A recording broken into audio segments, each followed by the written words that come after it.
All right, well, I am Mr. Combs. I'm going to be stepping in for Gurinder and you have Adrian Richens. Yeah. He's going to be doing the other half of this. So I'm going to start off with the presentation here. So we're the first one here is English-Williamsburg, okay? Building times are basically from 1600s to 1950s, so this has been going around for quite a while, 350 years. And it says Williamsburg home style was built low. It has a broad, steep roof. It's usually a half story. It has a big chimney in the middle, obviously for heating the house. Sometimes it's on the left or right side, depending on what the style of the home was on the roof. On the inside of these homes were small sets of stairs. Okay, often they were decorated with flower pots and shutters.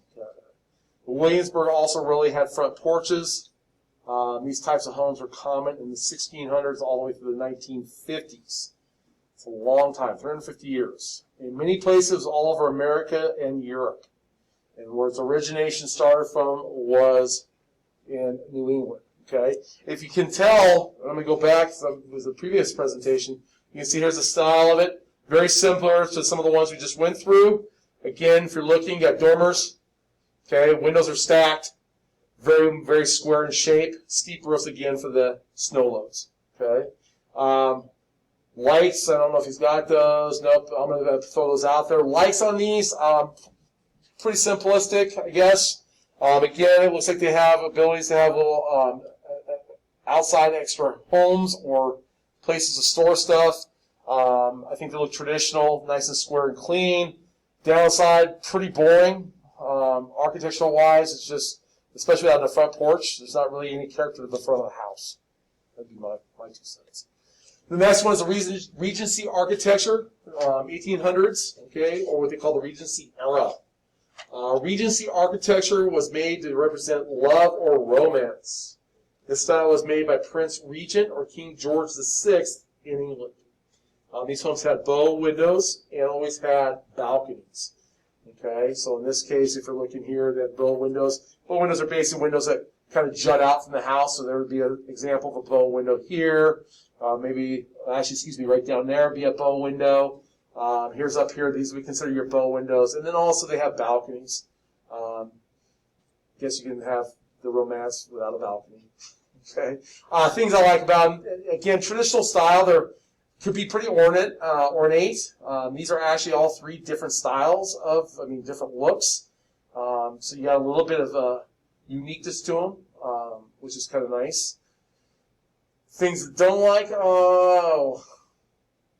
honestly, there's nothing I don't like about them. Actually, to me, they're a traditional old style home that actually reminds me of, upper class, I guess. So I like that. So I'd be good with either one. So I have really no downsides to this one.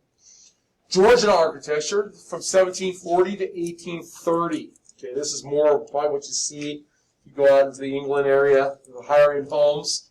You see some of these in some of the affluent suburbs in the older areas of the United States. So these are English Georgian homes. They were built in rows, so they all were the same. They usually had square gardens in the front of the house, very formalized. The norm at the time was that everyone had the same home decorations. First HOAs.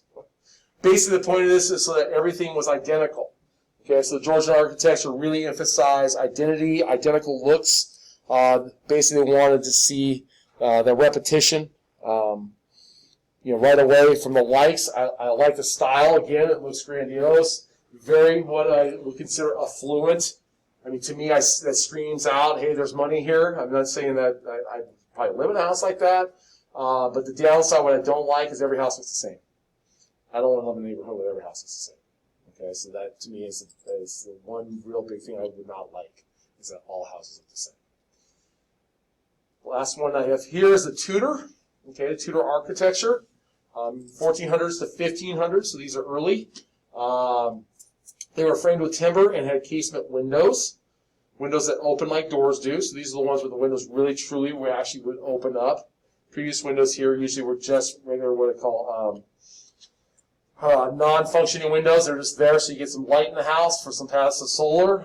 Now these ones actually allow windows to open up so you can get air through the house. They're very big as a house. with huge fireplaces, and they'll often have a lot of rooms. They are for the rich, is usually a sign, and for the time, that was what rich people had. What they remind me of a lot of is you've been to any Bavarian type venues, like it looks like old Germany. Where I grew up in my home state, we have a place up in the mountains that is literally a recreation of a Bavarian town, and these are very similar in style to what you would see in that little Bavarian town. That was very much like what you see in maybe a Scandinavian country. It's kind of pretty, again, for what I like. I guess it just reminds me of some of the, brings up some good memories of the past. It reminds me of Christmas, so I guess in some ways I see it as a positive. I like the way the kind of ornate, especially with the wood. You can do the different colors. Makes the house look pretty nice. But then again, I see very much the same thing, repetition. So a dislike would be that they all kind of look the same, with the way the dormers are set up and all that kind of stuff. Which again, I would like my house to be a little more unique. I don't want mine to be like just like my neighbors. So that would be one dislike I would have. And then I'll pass it on over to Adrian. Okay, so this is Cotswold Cottages. Cotswold Cottages essentially really originated in Cotswold. So Cotswold Cottages weren't necessarily only for houses. They were also a style that we used for, like, they were often used in the churches. And so, right here, this is a church, and really what it is it's the kind of stone, so it's made of limestone. That's a major resource they had in the area. They're commonly found in countrysides. So Cotswold had a history of, because since it's in the countryside, it was commonly used for sheep herding, and so they had a lot of wool trade in the area, and that's where a lot of the wealth came from. And this wealth allowed them to, many people to afford stone, since stone is more expensive, depending on your region. If it's more available than wood, then wood would be more expensive. But typically, stone is more expensive than wood.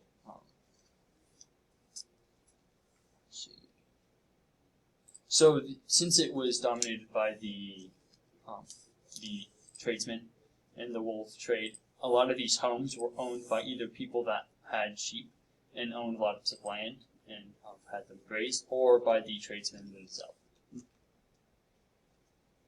Characteristics of the Cotswold.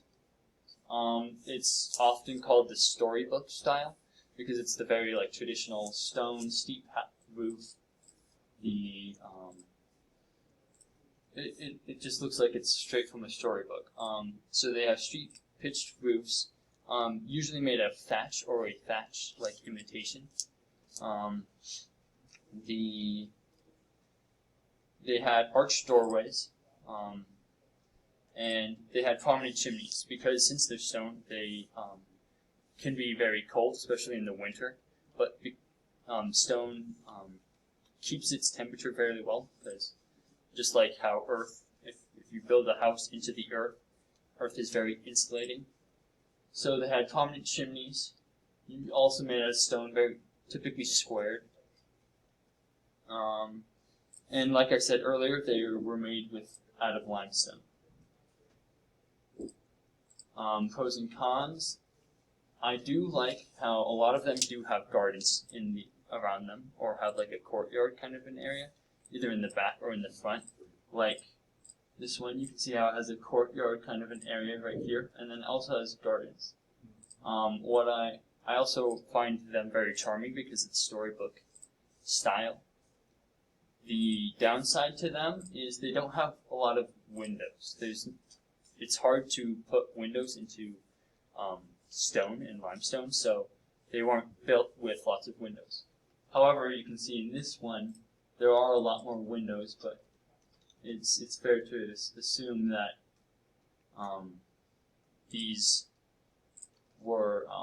this is a more modern version than this house, and in this house you can see that there are a lot smaller windows and fewer. So Elizabethan architecture, This architecture is mainly during the reign of Queen Elizabeth of England. So this is half timber. So there are multiple classifications of Elizabethan architecture. There's like Elizabethan Gothic or manor homes, and this is half timber. Half timber was typically used by, at least in England, it was used by people that did not have access to stone, or so they had to subsidize it. Like in this, you can see that it's like stone and brick on the bottom, and then wood framing on top with filler of plaster in between each of the slats of wood.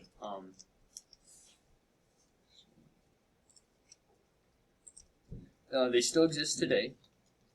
They were not only just built during Elizabethan, the reign of Queen Elizabeth. They were built as early as the 1200s. And today, if they are built, they're typically not used for residence. It's more of like a business front, or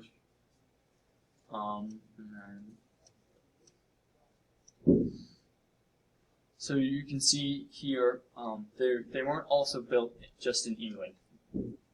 Half timber work has been used in Japan. That's more of a refined version. It doesn't have as much of the exposed beams of wood. And then also in China, and it's especially used in Germany and in France. Like Mr. Combs was saying, Bulgarian towns have a lot of exposed woodwork that is filled in. It's also very similar to Tudor architecture.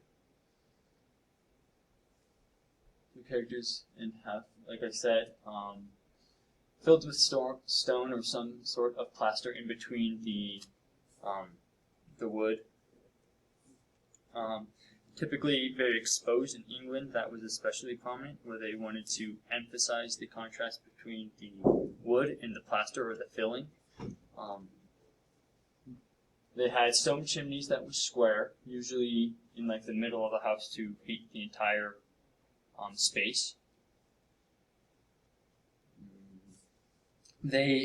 Some include cantilevers. Cantilevers are essentially the parts of or like ledges that stick out to support a extension of a house, usually on an upper level, as seen here, or here, more so here. They have chevron patterns with wood, indicated here with the almost fish scale kind of look. They had steep roofs for snow or rain. And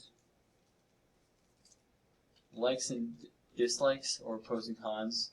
Well, I like the strong contrast between the wood and the filling material. It's a cheap alternative to an entirely stone manor.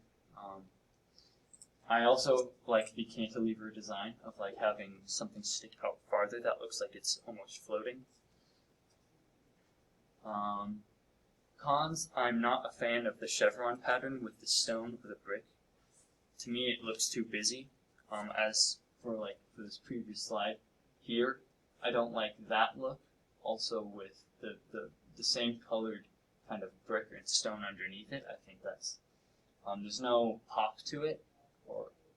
But here you can see how there's a lot of pop, since the filling is like a pale white or a off-white, and then the wood is probably either stained or wet, and so it's darker, and it makes a much nicer contrast.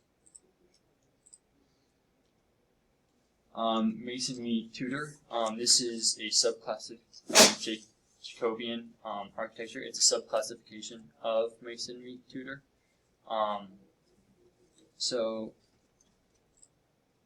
Most common theme in these houses were prodigy houses. That was the most common type of house that used this architecture.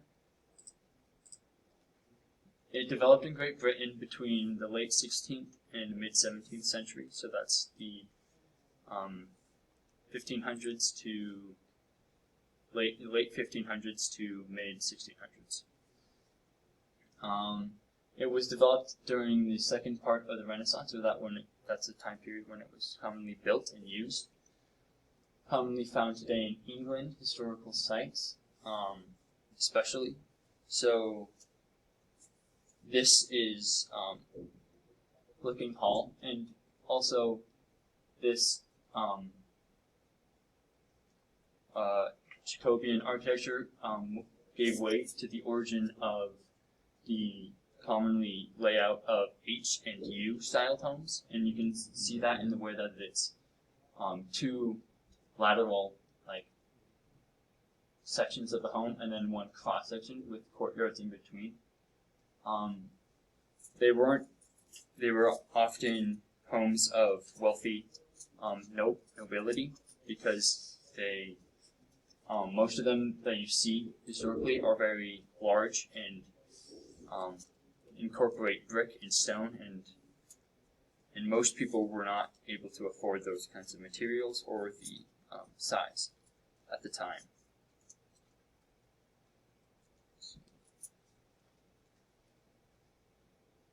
So characteristics of Jacobean style, they were very symmetrical. They were, it incorporates a lot of Elizabethan ideas of symmetry and also more stone and brick, but it also incorporates some Italian styles from the architect Palladio, who was an important Italian architect. A lot of his designs, this in fact is one of his drawings from one of his books. It shows a central body of a home and then with two wings on the side to make it asymmetrical. A lot of the type of roofing that was used, or the style of roofing, was called Fleming's gable roofs, which means that there are multiple styles. So like here you can see a gable roof right here, and then a flat roof. And that's how most houses incorporated a flat roof and then also a gable roof. Typically, the flat roofs were fenced with fences or a small wall called parapets. Here you can see the fencing on top of the roof. This allows one, if you have access to your roof, allows you to make use of the space up there without fearing of falling down or anything. They often had columns as a part of them too. Not typically in the early years they didn't have cylindrical columns, but more like square columns that jut out of a home. They had rows of,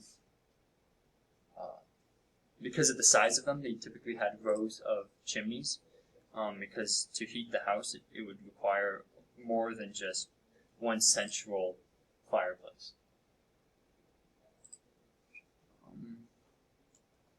So pros and cons. Personally, I'm not a fan of how large they are. It's not very practical for a for typical living or